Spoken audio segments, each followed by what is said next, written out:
Welcome to Thinking Unchained, the podcast that unchains your thinking. This is a space where ideas stretch, breathe, and break free from the ordinary. I am your host, Byron. If you would like to read today's essay or download a PDF version, you will find it at my website, thinkingunchained.com. I'm grateful you have decided to join me.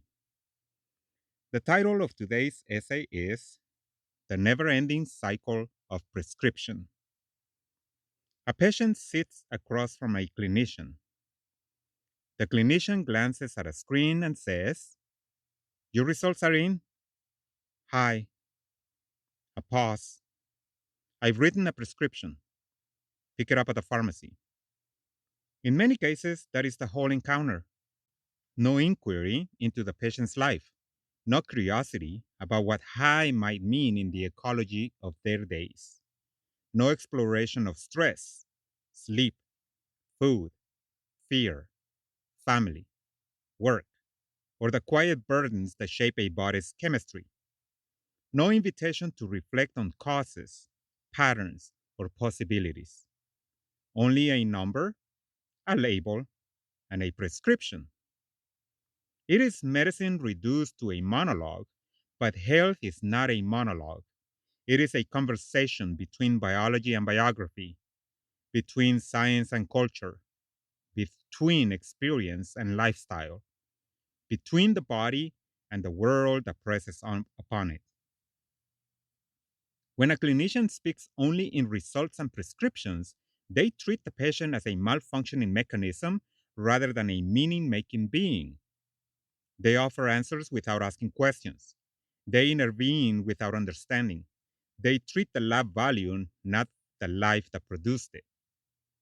To practice medicine without this curiosity is to treat symptoms while ignoring the soil.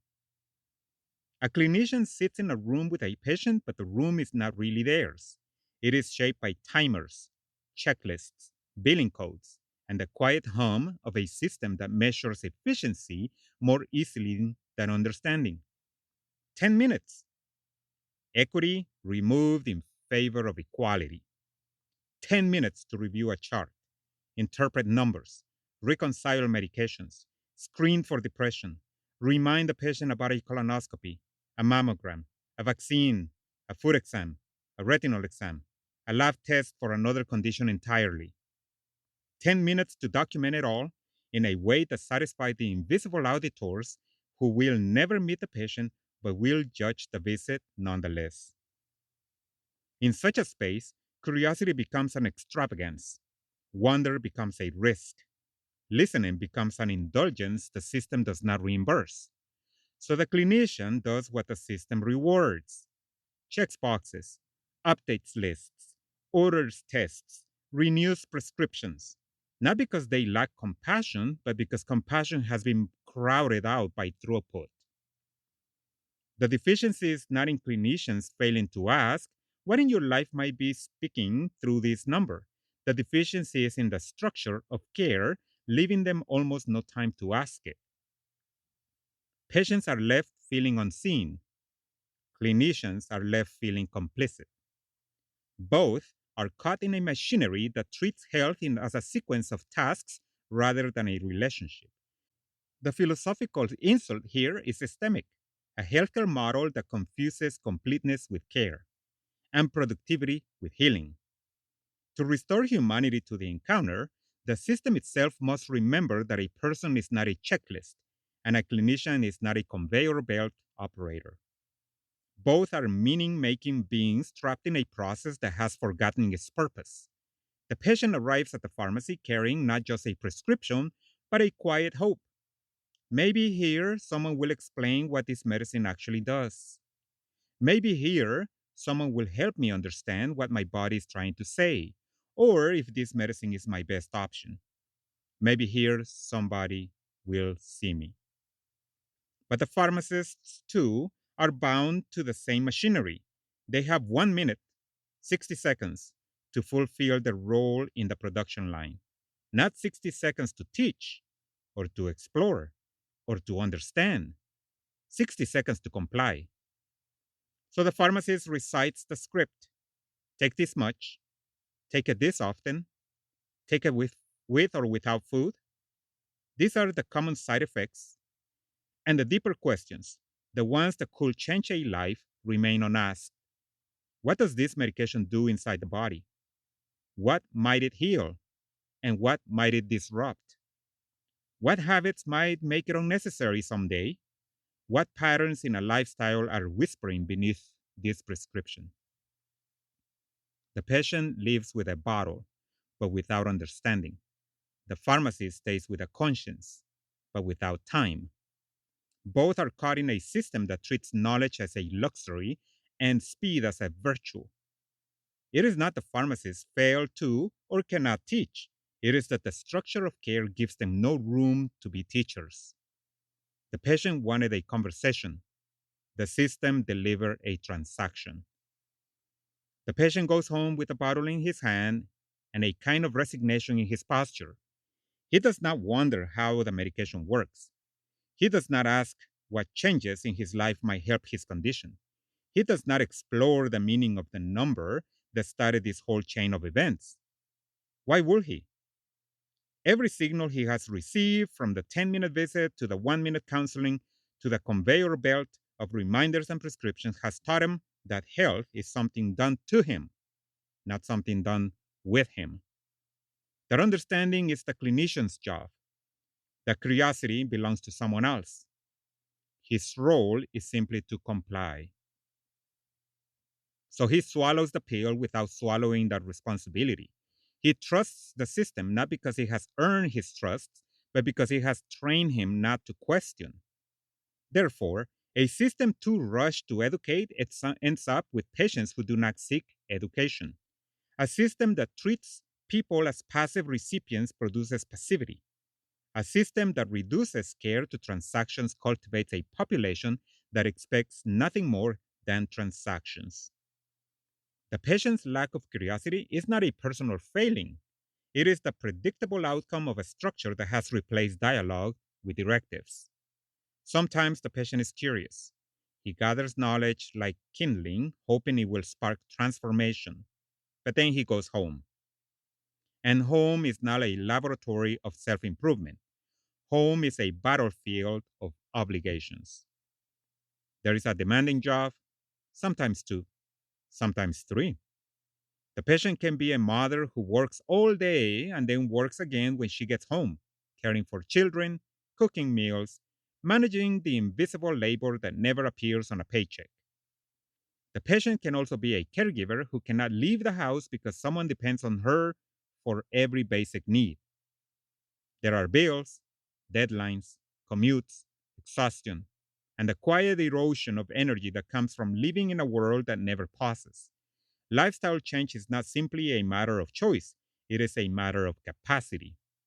And capacity is shaped by forces far larger than the individual: economic pressure, family structure, social expectations, the architecture of work, the scarcity of time, the cost of healthy food, the absence of rest. So the patient knows what to do. He even wants to do it, but wanting is not the same as being able.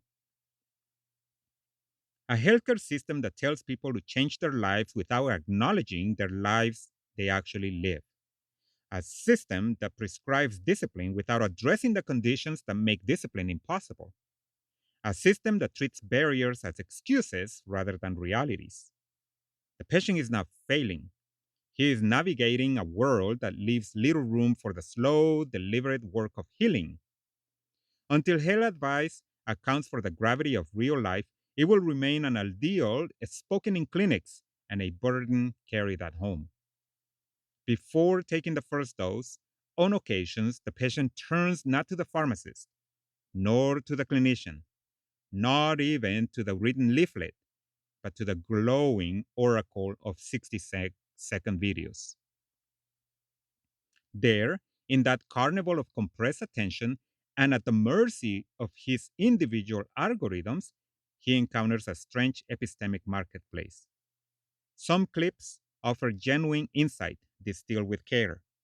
Others provide fragments, truths severed from their context, like seeds scattered on a barren ground. Still others confidently proclaim falsehoods dressed in the costume of certainty. And among them lurk the most dangerous voices, charismatic charlatans who urge the patient to abandon the prescribed path and instead purchase whatever false miracle they happen to be selling that day. In this moment, the patient is not merely researching, he is navigating a crisis of knowledge, one in which entertainment masquerades as expertise and confidence is mistaken for truth. The prescription becomes a test of trust, discernment, and the fragile relationship between professional wisdom and the seductive noise of the digital bazaar.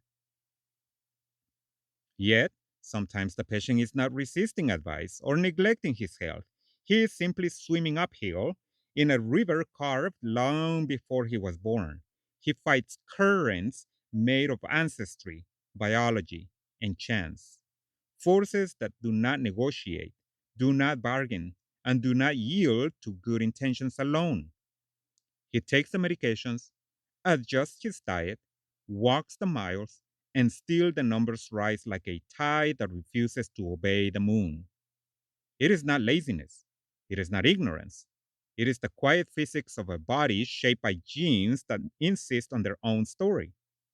To care for such a patient is to recognize the dignity of his effort. It is to see that some battles are not won by force, but by companionship, by walking with him, not blaming him as he navigates a terrain tilted against him from the start. Sometimes the patient does understand. He has read the pamphlets, watched the videos, listened to the clinician. He knows what foods to avoid, what habits to adopt, what routines might help. He can recite the recommendations as easily as the dosage instructions. But knowledge is not transformation, and understanding is not capacity. He looks at his life, its demands, its fatigue, its relentless pace, and realizes that taking a pill is easier than reshaping the architecture of his days. The pill asks nothing of his schedule. The pill does not require time or energy or the rearrangement of family responsibilities. The pill fits into the life he already has. Lifestyle changes do not. So no changes occur. Weeks pass, months pass. Then the phone rings. You're due for labs. He goes. Blood is drawn. Numbers are produced. A few days later, another call. The doctor wants to make an appointment with you. And so the cycle repeats. The patient sits across the clinician. The clinician glances at a screen and says, your results are in. Hi. A pause. I've written a prescription. Pick it up at the pharmacy. Thank you.